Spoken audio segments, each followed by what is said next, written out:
Boa noite de novo. A gente vai ter agora esse tempo como previsto de perguntas e respostas. O número está aqui, o pessoal que está nos assistindo também, se puder mandar mensagem para esse número de WhatsApp, a gente vai ter esse tempo aqui para conversar um pouco, pensar em algumas coisas. Algumas perguntas a gente já tem aqui. Bom, a primeira delas é a seguinte: quais são os maiores desafios que a igreja vai encontrar no pós-pandemia? Acho que foi tranquila essa para começar, né? A gente tira para o ímpar aí, Marquito e Mosca. E quem falou por último, né, já entra.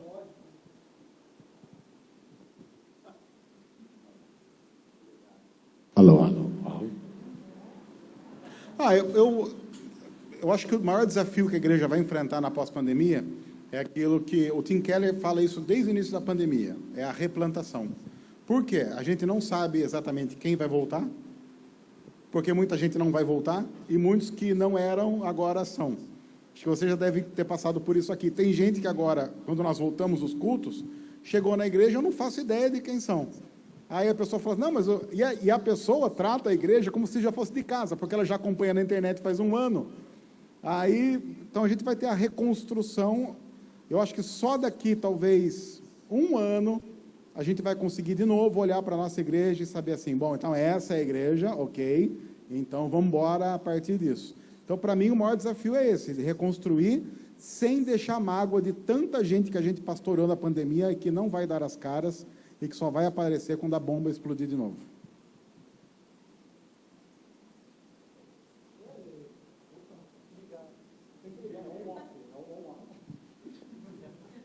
Onde é esse negócio, velho? É um botão.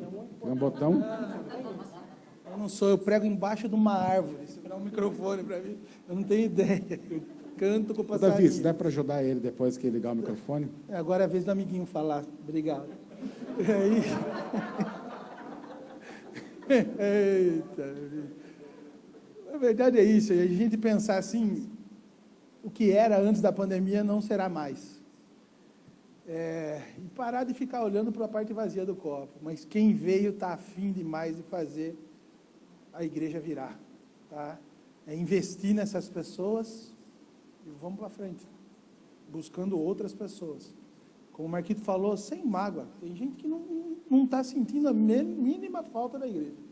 A mínima falta da igreja. E muita gente que saiu já não estava mesmo. Então vamos para frente.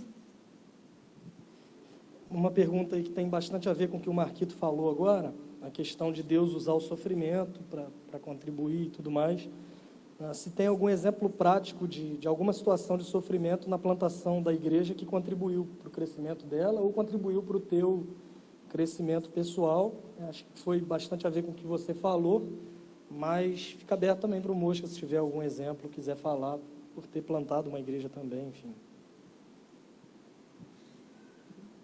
A nossa plantação lá começou em junho de 2007. E, diferente do que é recomendável, o meu grupo base era inteiro não cristão. Só tinha eu e a minha esposa, que estava grávida, da nossa primeira filha, de cristãos, e o grupo inteiro era de não cristãos. Então, a gente teve um começo muito difícil. E era muito difícil que eles entendessem essa coisa da unidade da igreja, de ser cristão acima de todas as dificuldades. Tinha um rapaz, um casal que fazia parte da igreja, que era o Vartão, o Nando conhece bem, o Vartão e a Dani, faziam parte desse grupo base. E a gente começou em junho, em agosto para setembro, a Dani engravidou, e seria o primeiro, fora minha filha, seria o primeiro bebê da nossa igreja, todo mundo começando. O Vartão tinha um irmão, que é o Nando, a gente se reunia na casa do Nando, irmão do Vartão, e aí o casamento deles foi realizado em dezembro, dia 5 de dezembro de 2007, foi o primeiro casamento da nossa igreja, e o primeiro velório da nossa igreja foi no dia 17 de janeiro de 2008. A Dani, com 5 meses de gravidez, ela convulsionou, dormindo, e sufocou com a própria saliva. Ela morreu. E a Lívia que seria a filhinha, faleceu também. Eu quero dizer para vocês que no dia 16 de janeiro, quando eu recebi a notícia, eu não esqueço a data, porque o 17 de janeiro é aniversário do meu pai. Eu não fui no aniversário do meu pai, porque eu estava no velório. Foi a primeira vez que eu não tive palavras num velório. Eu cheguei para o Vartão, sentei do lado dele, um recém-cristão, perdendo a esposa e a filha. Eu sentei do lado dele e eu não consegui falar nada. Eu só coloquei a mão na perna dele e falei, cara, se você precisar, eu estou aqui. Mas eu não tenho nada para te dizer. Eu não consigo. Chorei muito e eu tive muito medo da igreja morrer ali, porque eu pensei, esses caras agora estão caminhando com Deus, acontece isso, mas todo mundo se uniu ali naquele momento. E hoje, para nós, é um consenso lá na igreja. Quando alguém pergunta assim, quando é que vocês descobriram que vocês eram igreja mesmo, um grupo de irmãos? Todo mundo fala, foi com a morte da Dani. O Vartão, depois de um ano, ele me procurou. O Vartão é muito quieto, até hoje ele é muito quieto, é presbítero lá na igreja. Um ano depois ele me procurou e eu pensei, a ficha caiu, agora ele vai se revoltar. Ele olhou para mim e falou assim, cara, eu sei que vocês estão preocupados comigo, mas eu quero dizer o seguinte, a Dani ela era desviada. Ela frequentava uma igreja, estava desviada há 10 anos do evangelho. Ele falou assim, a Dani sempre disse para mim que o sonho dela era me ver na igreja e tocar na igreja. O Vartão é baterista. E eu hoje sou cristão e ela me viu tocando na igreja. Então, muito provavelmente, Deus olhou para ela e falou assim, seu trabalho acabou, vem para casa. Então, cara, eu estou bem. Quase que eu olhei para ele e falei assim, cara, não está bem não, o que é isso? Mas foi o que aconteceu com a nossa igreja, foi o sofrimento, agora, lógico, foi muito angustiante, foi assim, horrível, mas foi o que solidificou todo mundo. Nós somos muito gratos a Deus pela vida da Dani. A gente só espera que chegue logo o dia de abraçar ela de novo.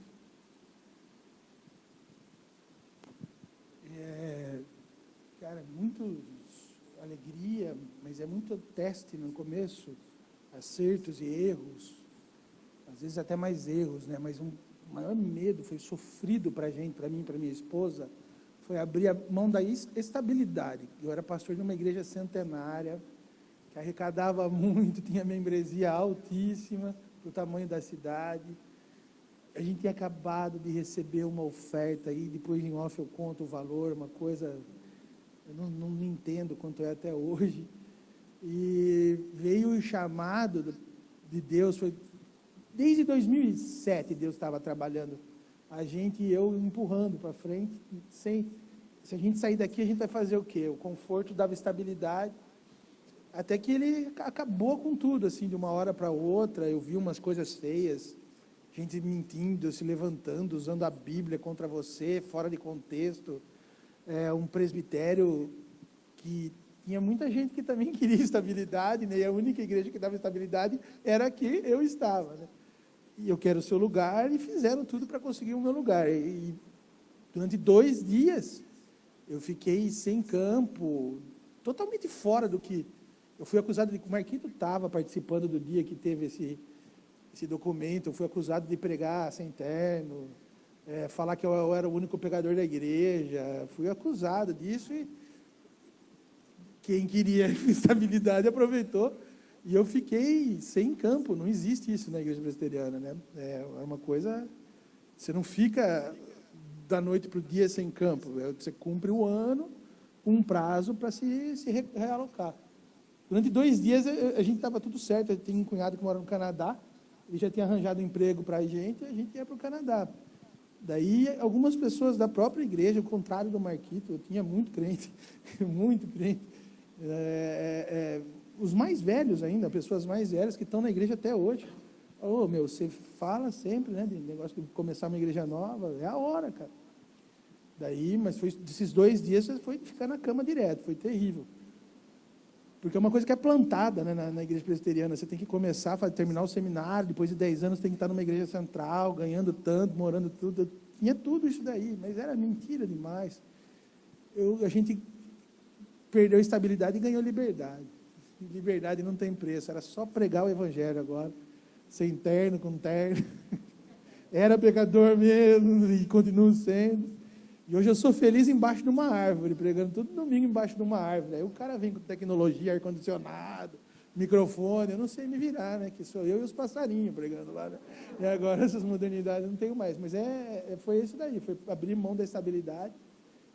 Demorou muito para entender que a liberdade em Cristo é sensacional. É sensacional.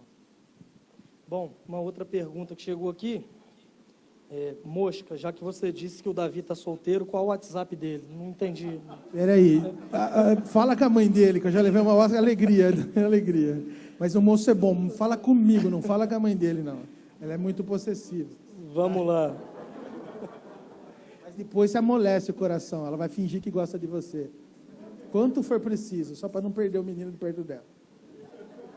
Na sua comunidade de fé, quais foram os impactos negativos e positivos percebidos do início da pandemia até agora? Essa pergunta veio de alguém que está assistindo à distância, o pastor Cristiano Gaspar, que não quis vir aqui hoje, mas mandou a pergunta. Se você achar que ele merece resposta, enfim. Não, eu também acho que não. Próxima, por favor. Algum cristão quer fazer alguma pergunta? Mandar videozinho ele estava, né? Tem uma pergunta parecida, como não foi ele, acho que essa dá Aí para tudo responder. Qual a maior lição que você aprendeu e percebeu na tua comunidade a partir da pandemia? Ou Mosca primeiro, ou... A maior lição que eu aprendi é que a gente tem que investir em discipulado. Igreja que investiu em discipulado não sofreu tanto na pandemia, porque o discípulo aprende a ser cristão em qualquer situação. Quem investia em evento, rodou. Então, a maior lição é essa, a gente investir em discípulos, formar pessoas à imagem de Jesus e investir mais em luz e menos em luz. Para mim, eu acho que agora, depois de 20 anos de ministério, eu estou conseguindo ficar livre da pressão da arrecadação e membresia. Tranquilo em relação a isso. Perdemos, entre aspas, 50% das pessoas não voltaram. A maioria era sem raiz cristã e algumas pessoas também de raiz cristã. Deus está no controle mesmo assim. Beleza, estou tranquilo. Antes eu acho que eu perderia o sono. Hoje estou tranquilo. A maior lição é o que eu persegui, ou o que Deus vem me ensinando faz 20 anos. Eu acho que agora eu estou começando a sacar. Assim, é muito mais sobre arrecadação e membresia. Eu não poderia falar o que eu falei hoje, antes da pandemia. Estou tranquilo, dependendo de Deus, um dia de cada vez, pregando o evangelho, o resultado é Ele que vai dar. Sem pressa, tranquilo. Tem uma fácil agora. O que você achou do Super-Homem? Não, estou brincando. Vamos lá. Conforme Atos 18:3, Paulo e Áquila tinham a mesma profissão e trabalharam juntos em Corinto. Isso mostra que não foram apenas parceiros de plantação, mas também colegas de trabalho. Como você vê o papel dos profissionais na plantação de igrejas e como encorajá-los a participar desse movimento? Há um movimento hoje que é importante ressaltar, que é o movimento de incentivo do redescobrir da vocação como mola propulsora de tudo que nós fazemos. Ou seja, você compreender que você não é um médico cristão, ou um advogado cristão, ou um político cristão. Você é um cristão médico, é um cristão advogado, é um cristão que exerce política como vocação que Deus deu. Eu acho que pessoas envolvidas nas mais diversas áreas no mercado de trabalho são fundamentais para que pontes continuem a ser geradas, para que links continuem a acontecer e para que a igreja tenha a beleza dessa diversidade. Cristãos em todas as áreas, sendo luz em todas as áreas, e isso vai fazer com que a igreja tenha essa cara, que a igreja precisa ter gente de todo tipo, de toda raça, de toda língua. É o reflexo do que a gente vai ver em Apocalipse. Apocalipse é fantástico, né? Diante do trono do Cordeiro, você tem gente de todo tipo. Por que a gente olha para a igreja hoje e vê muita gente igual? Uma igreja para a qual você olha e vê muita gente igual, não expressa a igreja lá de Apocalipse, diante do trono do Cordeiro. Gente de toda língua, tribo, povo, raça, nação. Então, pessoas agindo nas mais diversas áreas, exercendo a sua vocação, contribuem de maneira definitiva para que isso aconteça. Sem contar que você não corre o risco que a gente, pastor, tem. Qual é o grande problema de pastor? O pastor lida muito com crente. Você, no mercado de trabalho, tem a oportunidade de ter mais contato com cristão do que não cristão do que a gente. A gente, às vezes, pela força do trabalho, tem que aconselhar crente, falar com crente. É um problema que nós, pastores, inclusive, precisamos saber resolver bem. Vou continuar no mesmo assunto, mas eu vou dar uma pegada aqui. Eu tinha um problema sério com a questão do bivocacionado, né, da plantação de igreja. Pastor que tinha uma profissão, eu achava incompatível por causa de tempo, da demanda, tal. Eu simplesmente na pandemia eu tive que morder a língua, né? No meio da pandemia, a escola em que meu filho estudou, minha esposa deu aula, me procurou para dar aula. Procurou para dar aula. Na Igreja Presbiteriana você reconhece o diploma, você pode dar aula de ciências sociais, filosofia, algumas matérias se abrem para você. Eu nunca pensei, eu falei várias vezes para o Marquito, nunca seria bivocacionado e tal. Hoje faz 1 ano que eu estou dando aula, dou aula de ciências sociais e atualidades, agora vai entrar, trocou o coordenador, eu achei que eu ia sair, estava pronto para sair, quem disse, né, que Deus queria que eu saísse, eu tive que entender que eu vou ficar mais um pouco lá, 1 ano de cada vez, e tenho ficado livre desse perigo que o Marquito falou. Eu descobri que tem muita coisa que eu não saberia responder se eu não convivesse com essa moçada aí.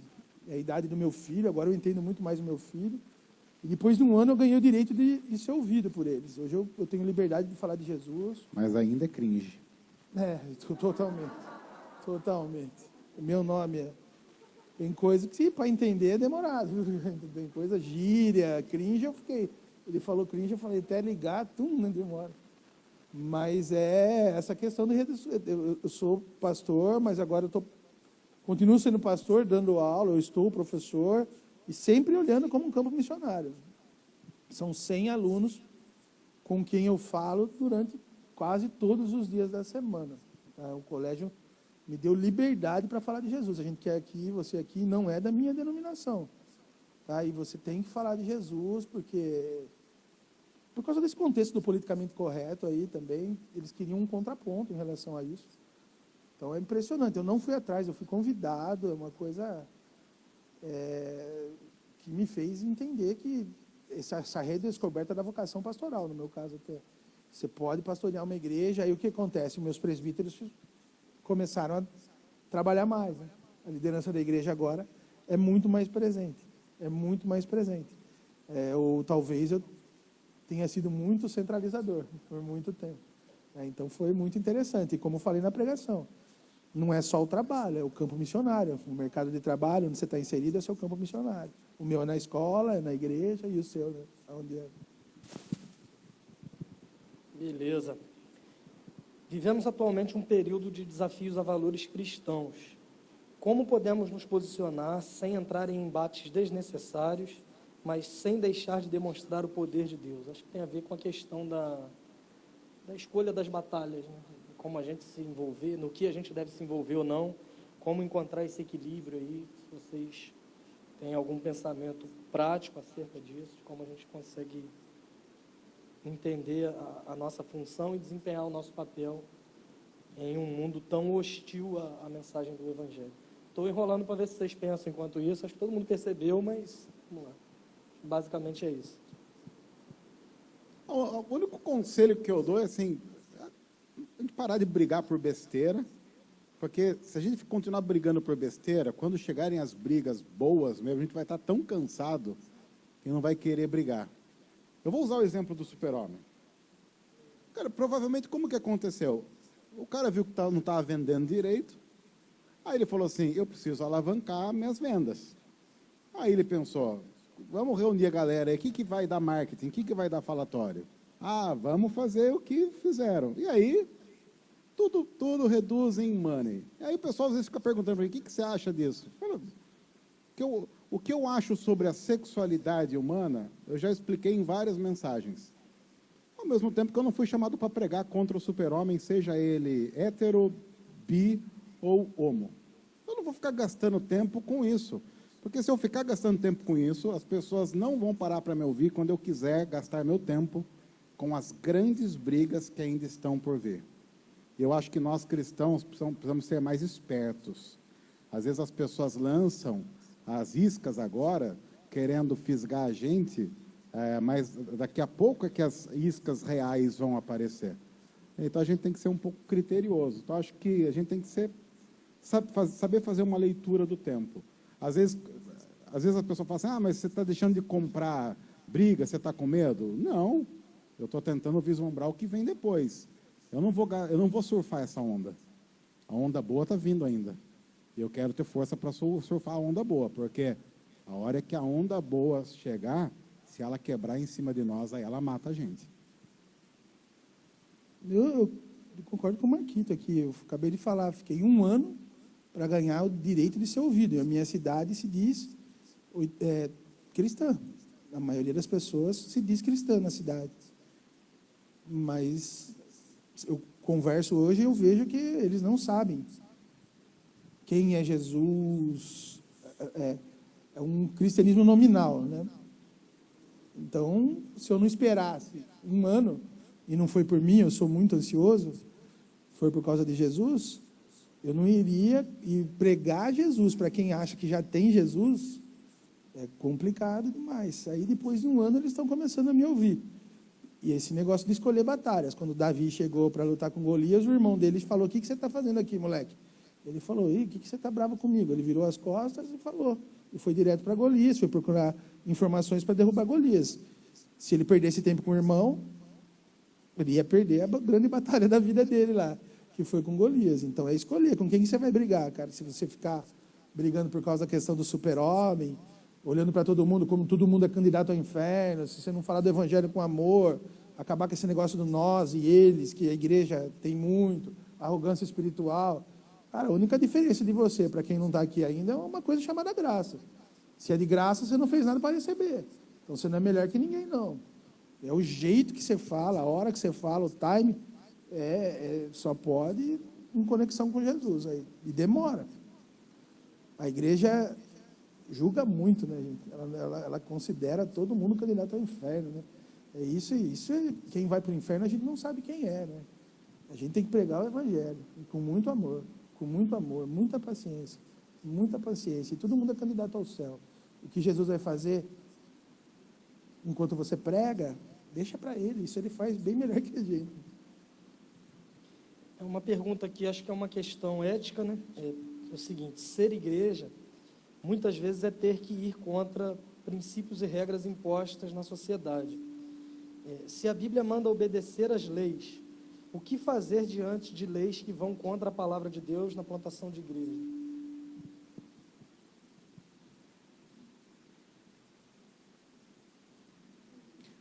Se houver uma lei que te obrigue a desobedecer a Bíblia, desobedeça a Deus, desobedeça a lei, obedeça a Deus, vá para a cadeia, porque provavelmente Deus quer salvar a gente na cadeia e quer usar a sua vida. A igreja precisa de missionário, cadeia precisa de missionário também. Então, eu estou falando isso porque perguntaram para mim esses dias, mas você vai deixar de pregar? Não. Vai vir perseguição? Provavelmente. E aí? E aí que eu já sabia, isso é inerente à vocação. Quando me tornei pastor, eu já sabia que esse era um risco. Tá bom, tá no pacote. Jesus chama de bem-aventurados. Não significa que eu gosto disso. Que eu não sou masoquista. Eu não gosto disso. Mas as coisas são assim. A história de José é linda, né? A história de José é maravilhosa. Mas o cara passou 2 anos lá onde passou, numa cadeia que nem se compara às cadeias que a gente vê hoje. Era muito, muito, muito ruim. Então, fazer o quê? José só foi o que foi. José não seria o que foi sem os 2 anos de masmorra. E por muito tempo a pregação na igreja evangélica foi ligada à prosperidade e sucesso, né?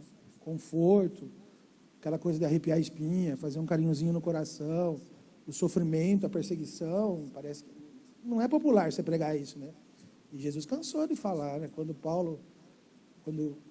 Que Deus falou, esse cara vai entender quanto vale sofrer pelo meu nome, quando Jesus falou. Está implícito, nesse momento do politicamente correto, vai chegar uma hora que você vai ser perseguido, talvez não seja a cadeia, mas não está longe também disso. Tá? Você vai sofrer, se lê o opróbrio na Bíblia, lá, é o cancelamento. O cancelamento. A gente já vê acontecer isso, né? Não tem jeito. E cabe a você decidir, você vai ser fiel a quem, né? Qualquer lei que venha para impedir seu relacionamento com Deus não pode ser bem-vinda, tá? Mas pode ser que não chegue na cadeia, mas isso não está distante. Mas alguma coisa desconfortável tem que acontecer com você enquanto você prega o Evangelho.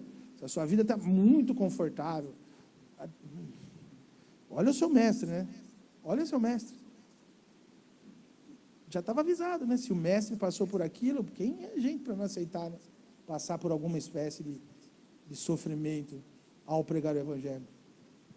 Legal.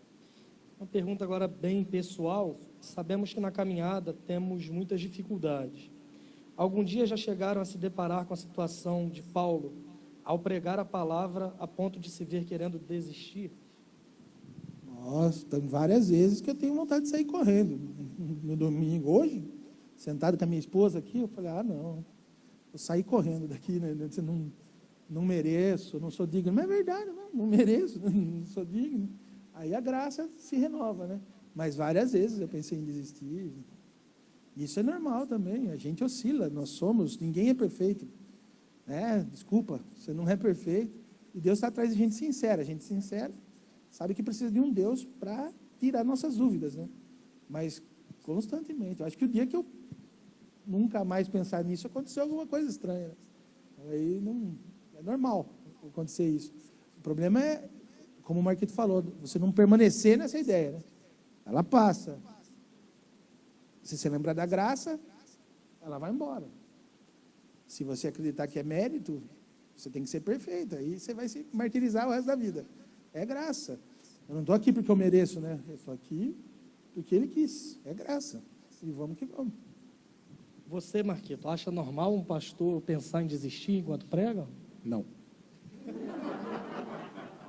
Essa é graça, né? Uns são, outros não. Cara, pensar em desistir é tão humano, né? É extremamente humano. Depois que eu falei em casa, na minha família que eu ia ser pastor, minha mãe contou que quando eu tinha 3 meses, ela me colocou no colo e pediu para que Deus me fizesse pastor. Então a culpa é dela. Então, na minha ordenação, minha mãe se sentia assim toda orgulhosa de ser a culpada, e algumas vezes ela já me pediu desculpas. Às vezes ela fala, ai filho, perdão. Agora, assim, eu várias vezes já me arrependi de ser pastor, embora todas as vezes que eu diga isso, eu esteja falando para Deus, né, que o Senhor deveria se arrepender disso. Mas, nossa, eu gosto tanto do que eu faço.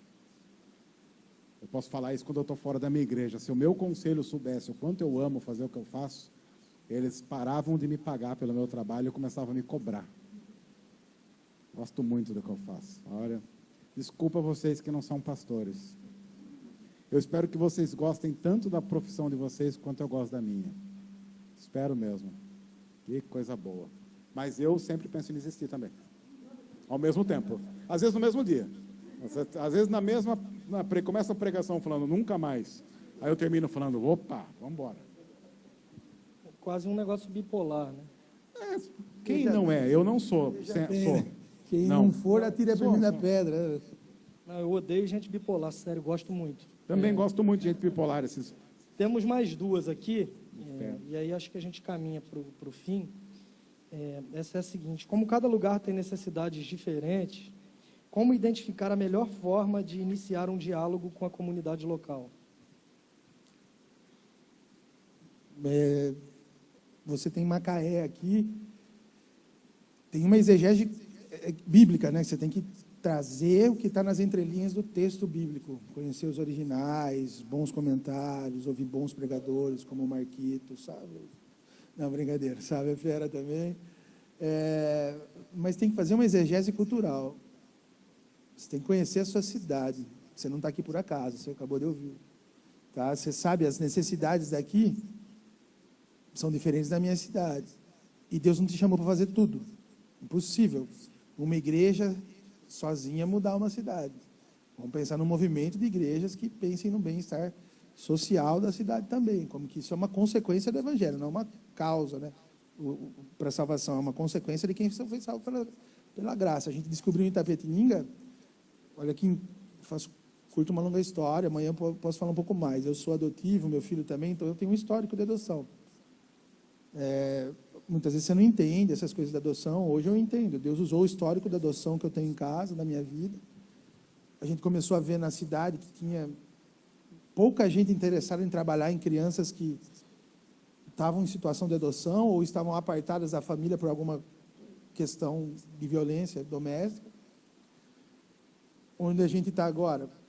A gente está tomando conta, dirigindo 2 abrigos para crianças que sofreram alguma espécie de violência. Quando a família se torna um perigo para ela, a justiça vai lá, tira a criança para o bem dela, e hoje a gente está trabalhando, a gente não foi chamado para fazer tudo, mas trabalhar com criança e adolescente em vulnerabilidade social a gente consegue. A gente fez uma exegese cultural, usando a história que eu tenho, tal, e nesse ano, eu chamei o conselho da igreja para comprar esse desafio aí. A diretoria dos 2 abrigos é o conselho da minha igreja. Então, um vai, né, o resto acompanha aí. E interessante também que agora tem uma pessoa fazendo um projeto para criar um grupo que vai trabalhar. Ela está saindo, ela ficou um tempo na pastoral da criança, que não é presbiteriana, trabalhando com crianças em vulnerabilidade social, mas que não foram apartadas da família. Agora ela está fazendo um projeto que ela quer ter mais liberdade de trabalhar. Então, essa é a área de ação da minha igreja. Se chamarem a gente para fazer outra coisa, se for de Deus, a gente até vai. Mas a gente quer fazer com excelência, por isso que a gente não abraça o mundo. Nem Deus quer que a gente abrace o mundo e nem dá para a gente fazer. Então, a gente achou o nosso lugar. Tá? E o resultado disso, é duro falar agora, hein? O que Deus deixa a gente ver, esse ano, um menino com paralisia cerebral, 10 anos.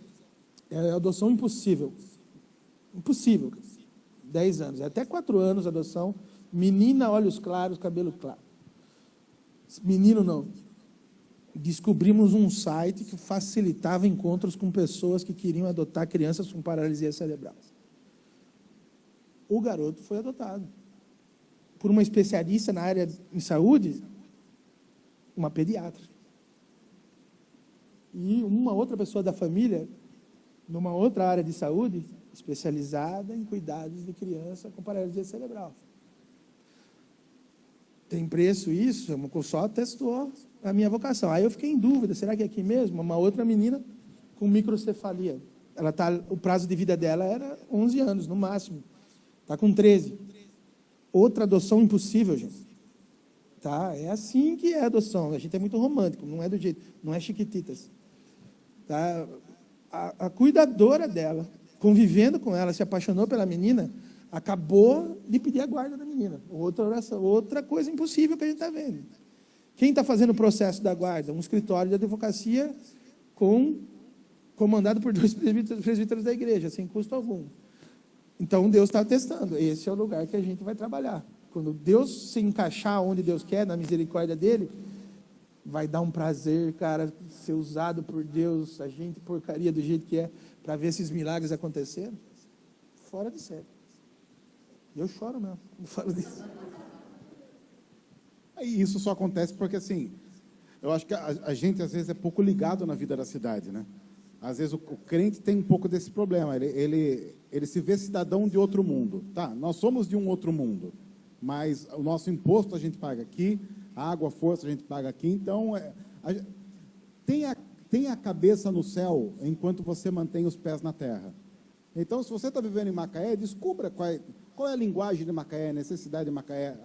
Por que eu fiz a brincadeira aqui com Campos? Porque eu sei que tem rivalidade, Campos, Macaé. E às vezes você descobre isso no Google. Não precisa muito, não precisa, pesquisa rápida, eu conversei com alguém de Macaé, falei de Campos, aí na hora essa pessoa falou, porque tem não sei o quê. Aí eu brinquei, falei, nossa, eu lembro o que eu falei. Aí ele falou, falou bem, começou bem, falou mal de Campos aqui em Macaé, já está legal. Agora, é lógico, se eu for pregar em Campos... Camila é terrível. Se eu for pregar em Campos o mês que vem, vocês acham que eu vou falar mal de quem? Por quê? Porque a ideia não é falar mal. A ideia é criar o quê? Eu sei que eu estou no momento de comunicação. Eu quero quebrar a resistência. É só para quebrar a resistência. Não é para ofender ninguém. É humor para algo maior. E às vezes o cristão não consegue fazer esse link na cidade porque ele não tem esses links. Não conversa com o não cristão. Eu não sei. Vou dizer algo que eu posso dizer porque eu estou fora e depois eu vou embora mesmo. Eu sabe que se vire. Você tem que descobrir onde o lugar chamado Boca Maldita em Macaé, tem que ir lá. A Boca Maldita é o lugar onde está a efervescência cultural, política. Você tem que estar lá. Não tem jeito. É lá que as coisas acontecem, lá que as decisões são tomadas para o bem e para o mal. Então você tem que dialogar com esse pessoal. Vai se sujar? Às vezes vai. Não tem como fazer missão sem sujar as mãos. Por isso que a gente se lava em Jesus todos os dias. Tem um monte de crente com boca maldita também, não tem? Outra pergunta que chegou aqui agora. Tem. Abraço para o Cristiano. Está mandando as perguntas aí.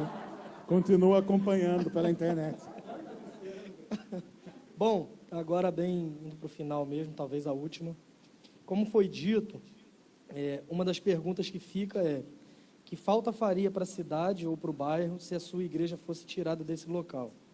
Como se tornar essa igreja que seria tão relevante até mesmo para aquelas pessoas que não a frequentam? Cara, vou seguir, não é reinventar a roda, é fazer a roda andar. É você parar de olhar para dentro, cara. Aqui é gostosinho, ó, todo mundo igual, mais ou menos todo mundo vestido do mesmo jeito, cheirosinho, outros não. Tá, belezinha, ficar aqui, acabou, vou em casa, vou comer uma pizza com os amigos da igreja, aí não vai fazer missão nunca, né?